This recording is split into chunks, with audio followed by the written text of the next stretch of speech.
ভোর তখনও আকাশ থেকে অন্ধকার পুরোপুরি মুছে দেয়নি।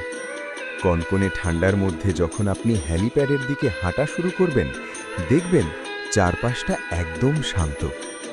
পাহাড়ি কুয়াশার পাতলা চাদরে ঢাকা সাজেক তখন এক মায়াবী রূপ ধারণ করে। হেলিপ্যাডে পৌঁছালে দেখা যায় আপনার আগেই সেখানে অনেক পর্যটক এসে ভিড় জমিয়েছেন। সবার চোখে মুখে একই অপেক্ষা, দিনের প্রথম আলোর দেখা পাওয়ার। হেলিপ্যাড থেকে নিচের দিকে তাকালে আপনার মনে হবে আপনি কোনো এক অলৌকিক জগতে আছেন। যতদূর চোখ যায় কেবল সাদা মেঘের ঘন আস্তরণ। মনে হবে যেন পাহাড়ের কোল জুড়ে একটা বিশাল মেঘের সমুদ্র বয়ে যাচ্ছে। মিজোরামের পাহাড়গুলোর উপর দিয়ে মেঘের এই লুকোচুরি খেলা শুধু সাজেকেই দেখা সম্ভব।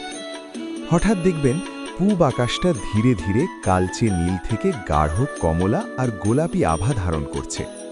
হেলিপ্যাডের খোলা জায়গা থেকে দিগন্ত পরিষ্কার দেখা যায় বলে এই রূপ বদলটা খুব স্পষ্টভাবে ধরা পড়ে। মেঘের ওপর যখন ভোরের সেই প্রথম নরম লাল আভা আছড়ে পড়ে, তখন পুরো সাজেক ভ্যালি যেন এক জীবন্ত ক্যানভাস হয়ে ওঠে। সূর্যোদয়ের সেই মাহেন্দ্রক্ষণ। অবশেষে মিজোরামের পাহাড়ের আড়াল থেকে যখন সূর্যের প্রথম কিরণটা দেখা দেয়, হেলিপ্যাডে উপস্থিত সবার মাঝেই এক আনন্দ মিশ্রিত স্তব্ধতা নেমে আসে। সূর্যটা যখন ধীরে ধীরে মেঘের বুক চিরে উপরে উঠতে থাকে, তখন চারপাশের পাহাড়, মেঘ আর নিচের উপত্যকা এক সোনালি আভায় স্নান করে। হেলিপ্যাডের এই উচ্চতা থেকে মনে হবে আপনি যেন সূর্যের খুব কাছাকাছি দাঁড়িয়ে আছেন।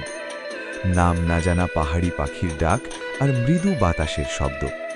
রোদ বাড়ার সাথে সাথে মেঘের রং সাদা থেকে উজ্জ্বল রূপালী হওয়া। হাড় কাঁপানো ঠান্ডার মাঝে সূর্যের প্রথম উষ্ণতা গায়ে লাগার এক অদ্ভুত প্রশান্তি। সাজেকের হেলিপ্যাড থেকে সূর্যোদয় দেখা কেবল একটি দৃশ্য নয়, এটি একটি দীর্ঘস্থায়ী স্মৃতি। মেঘের ওপর দিয়ে সূর্যের এই জেগে ওঠা আপনার মনের সব ক্লান্তি এক নিমিষেই দূর করে দেবে।